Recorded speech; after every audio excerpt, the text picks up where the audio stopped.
Na hapo ndipo Musa aligundua hakuwa peke yake ndani ya giza lile. Upepo mkali ulivuma juu ya maji ya ziwa, na kiuli kikubwa kilichokuwa ndani ya maji kilianza kujitokeza wazi wazi.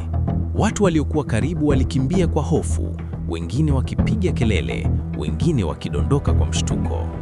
Musa alibaki amesimama, mikono yake ikiwa imeshikwa na Nahla, moyo wake ukigonga kwa kasi kuliko wakati wowote maishani mwake. Ndani ya maji alitokea kiumbe kikubwa kikiwa na umbo la binadamu, lakini macho mekundu na ngozi iliyofanana na majivu yaliyoloa maji. Nahla alisimama mbele ya Musa. "Huyu ndiye adui wa familia yetu," alisema kwa sauti iliyochanganyika na huzuni. Musa alitetemeka. "Ananitaka mimi kwa nini?" Kiumbe kile kiliongea kwa sauti nzito iliyosikika kama radi ya mbali. "Mwanadamu, mapenzi yake yanavunja sheria za ulimwengu wetu. Nahla alipaswa kuolewa na mmoja wetu ili kulinda ukoo wetu, lakini amechagua wewe."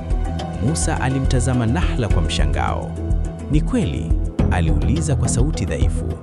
Chozi lilimtoka Nahla. "Nilichagua moyo wangu, si sheria zao." Maneno yale yalimpiga Musa moyoni. Kwa mara ya kwanza alielewa ukubwa wa hatari iliyokuwa mbele yake. Kiumbe kile kilisogea mbele. "Kama hutomwacha sasa, utapoteza maisha yako." Musa alimtazama Nahla, akakumbuka kila walichopitia pamoja. Alikumbuka jinsi alivyoanza kumpenda bila hata kujua. Akasema kwa sauti iliyotetemeka lakini ya uamuzi, "Kama kumpenda ni kosa, basi niko tayari kulipa gharama yake." Nahla alimwangalia kwa mshangao na majonzi kwa wakati mmoja.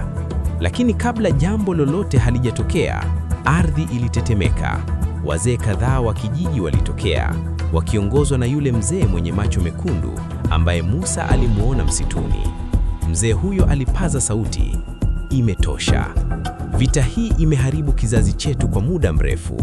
Ni wakati wa kuimaliza." Alimgeukia Nahla. "Umeonyesha kwamba unaweza kuchagua mapenzi badala ya chuki. Labda huo ndio mwanzo mpya." Kimya kizito kilitanda. Kiumbe kile kilipiga kelele ya hasira na kikatoweka ndani ya maji, mawimbi yakitulizana pole pole. Hatari ilikuwa imeondoka. Lakini Nahla alikuwa akitetemeka. Musa alimshika. "Imekwisha?" aliuliza. Nahla alitikisa kichwa pole pole. "Ndiyo, lakini kuna kitu lazima nikufanye ujue." Musa alinyamaza. Nahla akasema kwa sauti ya huzuni, "Mimi si binadamu wa kawaida. Maisha yangu hayawezi kuwa pamoja na wewe milele. Dunia zetu ni tofauti." Maneno yale yalimuumiza Musa kuliko hofu iliyokuwa alipitia. "Unamaanisha nini?" Nahla alimkumbatia kwa mara ya mwisho. "Nahitaji kuondoka ili wewe uishi maisha ya kawaida, bila hatari, bila kufuatiliwa." Musa alijaribu kumzuia, lakini mwanga hafifu ulianza kumzunguka Nahla.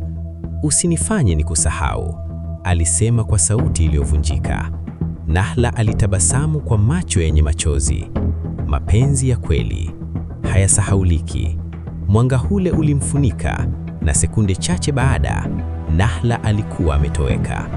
Musa alibaki peke yake ufukweni mwa ziwa lile, upepo mdogo ukipuliza uso wake, akitazama maji tulivu, kana kwamba hakuna kilichowahi kutokea. Miaka ilipita. Musa alimaliza masomo, akapata kazi, akaanza maisha mapya. Lakini kila alipofika ufukweni mwa ziwa lile, alihisi kama kuna mtu bado anamtazama gizani. Na wakati mwingine, upepo ulipovuma usiku, alihisi sauti ya Nahla ikimnongonoza, "Sikuwahi kukuacha kukupenda." Na hapo ndipo simulizi la binti mchawi aliyenipenda lilipofikia mwisho. Je, wewe unaamini mapenzi yanaweza kuvuka mipaka ya ulimwengu tofauti? Mimi ni msimulia wako, Abdul Official. Hadithi imefika mwisho. Tukutane kwenye mikasa mingine.